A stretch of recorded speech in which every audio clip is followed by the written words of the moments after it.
சோம்பேறிகள் எப்பொழுதுமே சொகுசு வாழ்க்கையை விரும்புவார்கள். கனவு காண்பது என்பது அவர்களுக்கு மிகவும் பிடித்தமான வேலை. சோம்பேறித்தனம் என்பது அவர்கள் செய்யும் அனைத்து வேலைகளிலும் தெரிவதில்லை. அவர்கள் விருப்பமில்லாத வேலைகளில் மட்டுமே சோம்பேறித்தனம் வெளிப்படும். நீங்கள் உங்கள் வேலையில் சுறுசுறுப்பாக இருக்க வேண்டும் என்றால் உங்களுக்கு பிடித்தமான வேலையை தேர்ந்தெடுத்து அதிக கவனம் செலுத்துங்கள். வெற்றியும் தேடி வரும். சோம்பேறித்தனமும் உங்களை விட்டு விலகும். உங்களுடைய வாழ்க்கையை எதுவும் செய்யாமல் வீணடித்து விட்டதாக அதிகம் கவலை கொள்ளும் நபர் என்றால் இந்த வீடியோ உங்களுக்கானது. இந்த உலகத்தில் யாருமே தங்களது வாழ்க்கையில் எல்லா காலத்திலும் சிறப்பாக கொண்டு செல்ல முடியாது. ஏதோ ஒரு கட்டத்தில் வாழ்க்கை மோசமாக இருந்திருக்கும். சில காலம் எதையும் செய்யாமல் துன்பத்திலேயே வாழ்க்கையை கழிப்பவர்கள் ஏராளம். நானும் என்னுடைய பருவங்களில் சிலர் காலம் மோசமாக இருந்திருக்கிறேன். குறிப்பாக என்னுடைய 20 வயதில் வாழ்க்கையை பற்றி என்னுடைய எண்ணம் முற்றிலும் மாறுபட்டதாக இருந்தது. எதிலும் அந்த அளவுக்கு அக்கறை எடுத்துக் கொள்ளாமல் எல்லா விஷயங்களில் இருந்தும் ஒதுங்கிய வாழ்க்கையை நடத்தி வந்தேன். ஆனால் ஒரு கட்டத்தில் பிறகு என்னை சுற்றியுள்ள நபர்கள் என்னை விட சிறப்பாக வாழ்க்கையில் மாறிக்கொண்டே செல்வது போன்ற உணர்வு எனக்கு ஏற்பட்டது. அப்பொழுதுதான் நாம் வாழ்க்கையை இப்படியே வாழ்ந்தால் அவ்வளவுதான் என்ற ஆழமான சிந்தனை தோன்றியது. நாம் மோசமான சூழ்நிலையில் இருக்கும்போது முதலில் நம்மிடமே நாம் சொல்லிக் கொண்டிருக்கும் தவறான கதைகளை ரியலைஸ் செய்ய வேண்டும். பல நபர்கள் தாங்கள் எதிர்பார்த்த விஷயங்கள் கிடைக்காத போது அவர்களுக்குள்ளேயே சமாதானப்படுத்திக் கொள்ளும் எதிர்மறையான கதைகளை சொல்லிக் கொள்கிறார்கள். அதாவது தங்கள் தோல்விக்கு பெரும்பாலும் பிறரை குறை கூறுபவர்களே ஏராளமாக உள்ளனர். எனவே அந்த தருணத்தில் நிலையை உணர்ந்து கொண்டு கடந்த காலத்தில் உங்கள் வாழ்க்கை எவ்வளவு மோசமாக இருந்தாலும் இப்பொழுது நாம் முயன்றால் எதிர்காலத்தை சிறப்பாக மாற்ற முடியும் என்ற நம்பிக்கையை ஏற்படுத்திக் கொள்ளுங்கள். இத்தனை காலம் என்னுடைய வாழ்க்கையை நான் மோசமாக நடத்திவிட்டேன். இன்று முதல் இந்த தருணத்தில் இருந்து அதை சிறப்பாக மாற்றுவதற்கான முயற்சியை நான் மேற்கொள்ளப் போகிறேன் என தீர்க்கமான முடிவெடுத்து உங்களை தடுத்து நிறுத்தும் விஷயங்களை உடனடியாக விட்டு விலகுங்கள். உங்களுக்கு உண்மையிலேயே என்ன தேவை, எதிர்காலத்தில் எதை உருவாக்க நினைக்கிறீர்கள் என்பதில் தெளிவான முடிவெடுத்து அதற்கான செயல்களில் இறங்குங்கள். நம்முடைய வாழ்க்கை நினைத்தது போல நடக்காத போதுதான் பல அனுபவங்களை நாம் கற்கிறோம். அடுத்தது என்ன என்பது பற்றிய யோசனையும் நமக்குள்ளே வருகிறது. எனவே உங்களின் மோசமான காலம்தான் உங்கள் சிறப்பாக மாற்றுவதற்கான உத்வேகத்தை ஏற்படுத்தும் என்பதை நீங்கள் புரிந்து கொள்ள வேண்டும்.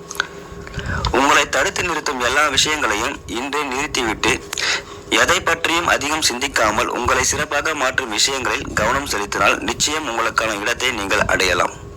புது வருடம் தொடங்கிவிட்டது. உங்களில் பலர் வாழ்க்கையில் புதிய விஷயங்களை தொடங்க வேண்டும், புதிய இலக்குகளை நிர்ணயம் செய்து இந்த ஆண்டாவது எதையாவது ஒன்றை சாதிக்க வேண்டும் என உந்துதலுடன் இருப்பீர்கள். ஆனால் இறுதியில் எல்லா ஆண்டுகளையும் போலவே இந்த ஆண்டிலும் எதையும் சாதிக்காமல் கடத்தி விடுவீர்கள். இது எதனால் நடக்கிறது?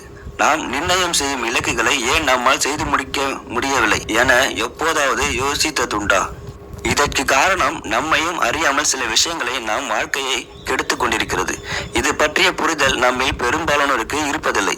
இதில் ஆச்சரியப்படும் விஷயம் என்னவென்றால் அப்படி நம் வாழ்வை மோசமாக்கும் சிலவற்றை தவிர்த்து நம்முடைய இலக்குகளை எட்டி பிடிக்க முடியும் என்பதுதான். இந்த பதிவில் உங்கள் வாழ்க்கையை மோசமாக்கி கொண்டிருக்கும் 15 விஷயங்கள் என்னவென்று தெரிந்து கொள்ளலாம் வாங்க. நம்பர் 1, வெற்றி உங்களை தேடி வர வேண்டும் என எதிர்பார்த்து எந்த வேலையும் செய்யாமல் இருப்பது. நம்பர் 2, மிக முக்கியமான செயல்களை உடனடியாக செய்யாமல் நாளைக்கு பார்த்துக்கலாம் வெயிட் பண்ணலாம்னு காலத்தை தாழ்த்தி செய்யாமலே போவது. நம்பர் 3, உங்க வாழ்க்கையில் மோசமாக இருப்பதற்கு இவன் இப்படி அவன் அப்படி என பிறரை குறை கூறுவது. நம்பர் 4, அதிகம் கோபப்பட்டு பிறரிடம் அடிக்கடி சண்டை போடும் பழக்கம் உங்களிடம் எந்த நபரையும் நெருங்க விடாது. நம்பர் 5, உங்களுக்கு எல்லாமே தெரியும் என நினைத்துக் கொள்வது. நம்பர் 6, உங்களுக்கே தவறு என தோன்றும் விஷயங்களை கண்டு கொள்ளாமல் தொடர்ந்து செய்வது. நம்பர் 7, உங்களுடைய உணர்வுகளை வெளிப்படுத்தாமல் மனதுக்குள்ளேயே பூட்டிக் கொண்டு மேலும் மோசமாக்கி கொள்வது. நம்பர் 8, பிறர் சொல்வதை அப்படியே நம்பிக்கொண்டு உண்மையை புரிந்து கொள்ளாமல் இருப்பது. நம்பர் 9, இந்த விஷயங்கள் செய்தால் ரொம்ப கடினமாக இருக்கும் என பயந்து ஓடுவது. இது உங்களுக்கான வாய்ப்புகள் அனைத்தையும் முடக்கிவிடும். நம்பர் 10, வாயில் மட்டும் அனைத்தையும் பேசிக்கொண்டு செயலில் இறங்காமல் இருப்பது. நம்பர் 11, உங்களுடைய மகிழ்ச்சிக்காக பிறரிடம் கெஞ்சிக் கொண்டிருப்பது. Number 12, smart phone, social media போன்று எளிதாக உங்களுடைய திசை திருப்பும் விஷயங்களை அடிமையாவது. நம்பர் 13, கமிட்மெண்ட்டுகளை கண்டு பயந்து கொண்டு வாழ்க்கையை ஏதோ வாழ்ந்தா போதும் என நினைத்து வாழ்வது. நம்பர் 14, தன்னைத்தானே தாழ்த்தி கொண்டு தன்னம்பிக்கை இல்லாமல் இருப்பது. நம்பர் 15, வாழ்க்கையில் நடக்கும் எல்லா விஷயங்களை நினைத்தும் அதிகமாக சிந்தித்துக் கொண்டு கவலைப்படுவது. நம் வாழ்க்கையில் இந்த 15 விஷயங்கள் தான் கடினமாக ஒன்றாக மாற்றிவிடுகிறது.